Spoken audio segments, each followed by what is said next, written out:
नांदेड़ में महाराष्ट्र राज्य शिक्षक सेना की मराठवाड़ा संभागीय बैठक के बाद विधायक जगन्नाथ अभ्यंकर ने सरकार पर शिक्षकों की मांगों को नजरअंदाज करने का आरोप लगाया और आगामी चुनाव में शिवसेना की ओर से उद्धव बाळासाहेब ठाकरे के पक्ष में काम करने की बात कही।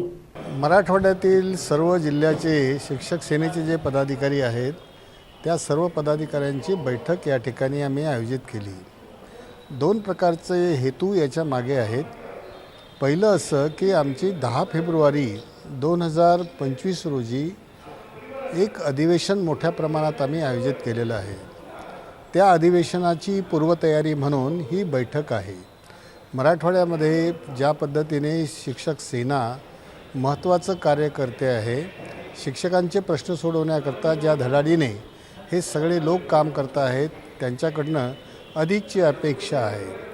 मोठ्या प्रमाणामध्ये शिक्षक त्या अधिवेशनाकरता उपस्थित राहावे या दृष्टिकोनातून या ठिकाणी आढावा आम्ही घेतलेला आहे आणि असं दिसतंय की मराठवाड्यामधून प्रत्येक जिल्ह्यातून मोठ्या प्रमाणामध्ये शिक्षक हे रेल्वेचं आरक्षण वगैरे करून त्या ठिकाणी येण्याच्या तयारीमध्ये आहेत।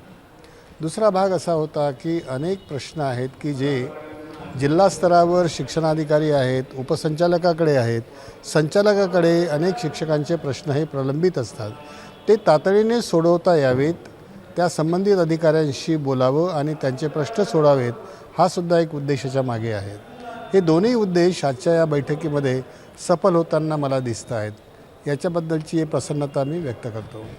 शिवसेनेची पूर्णपणे या बाबतीतली तयारी आहे आणि जे आता नेत्यांनी ठरवलेलं आहे त्याप्रमाणे पक्ष पूर्णपणे पूर्ण शक्तीनिशी या स्थानिक स्वराज्य संस्थांच्या निवडणुकीला सामोरा जाणार आहे।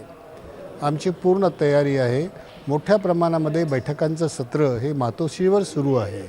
जिल्ह्यांच्या प्रतिनिधीला बोलावून त्याच्या बाबतीतली चाचपणी घेण्यात येत आहे।